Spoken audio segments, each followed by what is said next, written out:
င်္ဂလာပါကျွန်တော်ကတော့လက်ရှိတောင်ကိုရီးယားနိုင်ငံမှာနေထိုင်ရင်းနဲ့အလုပ်လုပ်နေသူတယောက်ဖြစ်ပါတယ်ဒီနေ့ကိုရီးယားကိုအလုပ်လာလုပ်ချင်တယ်သင်တန်းစိတ်ကဘယ်လောက်ကျလဲလာတဲ့ခါကလမ်းစိတ်ကဘယ်လောက်ကျလဲဆိုရဲကျွန်တော် TikTok က Facebook ကမေးထားတဲ့ကျွန်တော်မိတ်ဆွေတွေဖြည့်ပေးလိုက်ပါတယ်ပြင်းပြကုန်ကြစိတ်ကတော့အများဆုံး360ရှိပါတယ်အဲ360ကဘယ်နေရာဒီမှာဘယ်လောက်ကျတာလဲဘယ်နေရာဒီမှာဘယ်လောက်ကျတာလဲဆိုတာကျွန်တော်ရဲ့မိတ်ဆွေတွေမျက်လုံးထဲမှာကွက်ကွက်ကွင်းကွင်းမြင်အောင်လို့ကျွန်တော်ပြောပြပေးပါမယ်ဒီနေရာမှာကျွန်တော်တို့360လုံးကို ရော့ in ဆိုပြီးတော့ပွဲရလက်ထဲကိုအပ်လိုက်ရတာမဟုတ်ပါဘူးကိုတိုင်းပဲတနေရာဒီတိုင်းလုံရင်းနဲ့မှာပေးသွားတာဖြစ်ပါတယ်အဲ့နေရာမှာကျွန်တော်ရဲ့တငယ်ချင်းမိတ်ဆွေတွေကကိုရီးယားကိုလာဖို့ရည်ရွယ်ထားပြီဆိုရင်ပထမဦးဆုံးကျွန်တော်ဆေးစစ်ရပါမယ်ဆေးစစ်တဲ့အခါမှာကျွန်တော်တို့ကုန်ကြစိတ်က3000ခွဲအခုဆိုရင်9000ဝန်းကျင်လောက်ကုန်ကြစိတ်ရှိပါတယ်โอเคဒါပထမဦးဆုံးကုန်ကြစိတ်ဖြစ်ပါတယ်โอเคဆေးအောင်ပြီဆိုရင်ကျွန်တော်တို့သင်တန်းတက်ရပါမယ်သင်တန်းကအခုလက်ရှိပေါက်ဈေးဆိုရင်ဒါ9သိန်းဝန်းကျင်လောက်ရှိရပါတော့โอเคအဲဆိုရင်ကျွန်တော်ကုန်ကြစိတ်က2နေရာဖြစ်သွားပါပြီသင်တန်းလဲအောင်သွားပြီအစိုးရကျင်းပတဲ့ကျွန်တော် EBS ဆောင်းပွဲရောဝင်ဖြေတော့မယ်ဆိုရင်ဆောင်းပွဲဖောင်တွေထုတ်တဲ့အခါမှာကျွန်တော်ဆောင်းပွဲကြေးဆိုပြီးတော့$24ပေးရပါတယ်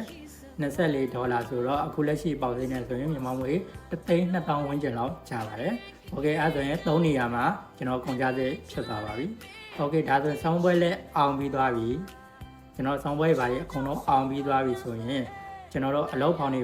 တင်ရတယ်အလုပ်ဖောင်တွေတင်ပြီးတော့ကျွန်တော်တို့အလုပ်ခါစားစောင့်နေအဲ့ချိန်မှာကျွန်တော်ဗီဇာကျလာတယ်ပေါ့နော်ကျွန်တော်အလုပ်ခါစား CCVI လို့ခေါ်တဲ့ calling ကျတဲ့အခါမှာကျွန်တော်တို့ဗီဇာလျှောက်ဖို့အတွက်ကျွန်တော်တို့ထပ်ပြီးတော့စစ်ရပါတယ်โอเคအဲ့နေရာမှာကျွန်တော်တို့၄နေရာကျွန်တော်ကုန်ကြစိတ်ရှိသွားပါပြီโอเคကျွန်တော်တို့စီးလဲအောင်နဲ့နောက်ဗီဇာလျှောက်လိုက်တယ်ကျွန်တော်တို့အလုပ်ခါစားလုံးဝဒိတ်တွေကျလာပြီဆိုရင်အနီးကတင်တန်း9ရက်တက်ရတယ်ဒီရန်ကုန်မြို့မြောက်တော်မှာရှိတဲ့ဒီလိုပင်လုံခမ်းမမှာအနီးကတင်တန်းသွားတက်ရပါတယ်အနီးကတင်တန်းတွေတက်ပြီးတော့ကြတော့ကျွန်တော်တို့ဝိစုံကြီးဆိုပြီးတော့တက်8500ပေးရပါတယ်ကျွန်တော်တို့အခုလက်ရှိနော်ဝိစုံနေနဲ့ကျွန်တော်တို့ဒီဘက်နိုင်ငံကိုလာလို့မရဘူးသူတို့သတ်မှတ်ထားတဲ့ဝိစုံနဲ့လာရတာဖြစ်တဲ့အတွက်ဝိစုံကြီးဆိုပြီးတော့ကျွန်တော်8500ပေးရပါတယ်ဒါကျွန်တော်တို့ခက်တော့မှာပေါ့နော်အခုက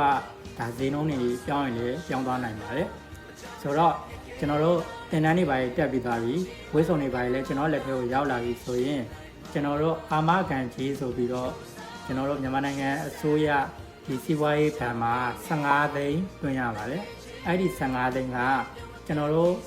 ့ဒီကိုရီးယားကိုလာမယ်ဆိုရင်ပထမဦးဆုံးကျွန်တော်တို့တရားဝင်တက်တန်းက3နှစ်ပေါ့နော်အဲ3နှစ်အတွင်းမှာဒီတရားဝင်မဟုတ်ဘဲနဲ့တခြားအိုသွားတာလို့ overstay လုပ်သွားတာလို့အဲ့လိုမရှိဘူးဆိုရင်အဲ့15သိန်းကပြန်ပြီးတော့ကျွန်တော်တို့မြန်မာနိုင်ငံကိုပြန်တဲ့အခါမှာပြန်ထုတ်လို့ရပါတယ်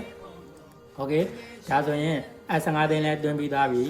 ကျွန်တော်တို့သွားရတော့မယ်ဆိုရင်ကျွန်တော်တို့လေယာဉ်စရိတ်ရှိပါတယ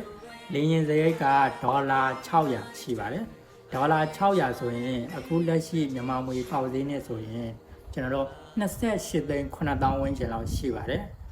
28သိန်း9000ဝန်းကျင်ရှိပါတယ်เนาะအဲ့ဒါဆိုရင်ကျွန်တော်တို့ကုန်ကြစိတ်ကဒီနေရာမှာရပ်တန့်သွားပါပြီအားလုံးရဲ့ကုန်ကြစိတ်ဖြစ်ပါတယ်အားလုံးရဲ့ကုန်ကြစိတ်ကိုကျွန်တော်ဒီမှာစင်းလေးလောက်ထားတယ်ပေါ့နော်ဘယ်နေရာမှာဘယ်လောက်ကုန်သွားလဲဆိုတာစင်းလေးလောက်ထားတဲ့နေရာမှာကျွန်တော်အကုန်လုံးပေါင်းပြီးတော့တွက်လိုက်တဲ့အခါကျတော့အားလုံးပေါင်းလိုက်တဲ့အခါကျတော့ကျွန်တော်တို့40နဲ့မှ9သိန်းနဲ့မှ8000ကျပါတယ်เนาะဒါကအမှန်တကယ်ကျမဲ့ကုန်ကြစိတ်ပါเนาะဒါကအမှန်တကယ်ကျမဲ့ကုန်ကြစိတ်ကအားလုံး350ဝန်းကျင်ပဲရှိတယ်အဲ့ဆိုရင်သူများတွေကဘာလို့300လောက်ကုန်နေရော350ဘာလို့ကုန်တာလဲဆိုတာကအဲ့ဒါကနေရနေပြီးတော့ကျွန်တော်တို့ဒီရန်ကုန်လာပြီးတင်တန်းတက်တဲ့လူတွေတင်တန်းစရိတ်ရှိတယ်အဆောင်စရိတ်ရှိတယ်စားစရိတ်ရှိတယ်ဒီလိုမျိုးလူတွေကကုန်တာပါ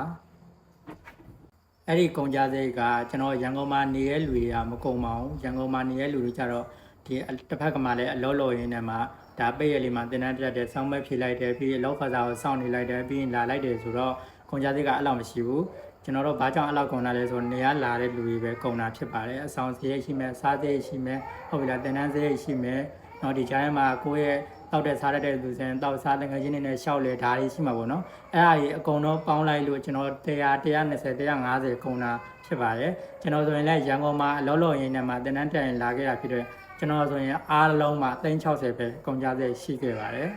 ဒါဆိုရင်ကျွန်တော်ရဲ့ကြည့်နေတဲ့မိတ်ဆွေတွေဘယ်နေရာမှာဘယ်လောက်ကုန်လဲကုန်ကြစိတ်ကအားလုံးဘယ်လောက်ရှိတယ်ဆိုတာ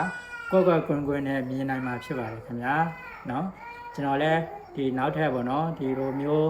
ဒီဘဝုဒ္ဓရရတာပဲဖြစ်ဖြစ်ဒါမှမဟုတ်တခြားလူတွေအတွက်အကျိုးရှိစေတာပဲဖြစ်ဖြစ်ပေါ့နော်အကြောင်းအရာလေးပေါ်လာလို့ရှိရင်လည်းကျွန်တော်မျှဝေပြပါမယ်ခင်ဗျာကျွန်တော်ရဲ့ဗီဒီယိုလေးကအကျိုးရှိခဲ့ရင်တခြားမသိသေးတဲ့သူတွေလည်းသိအောင်အောင်လို့เนาะကျွန်တော်ရဲ့မိတ်ဆွေတွေကျွန်တော်ရဲ့ဗီဒီယိုလေးကို like share comment လေးတွေလုပ်ခဲ့ပေးပါဦးခင်ဗျာအားလုံးပဲကျေးဇူးတင်ပါတယ်ဘိုင်ဘိုင်ပါ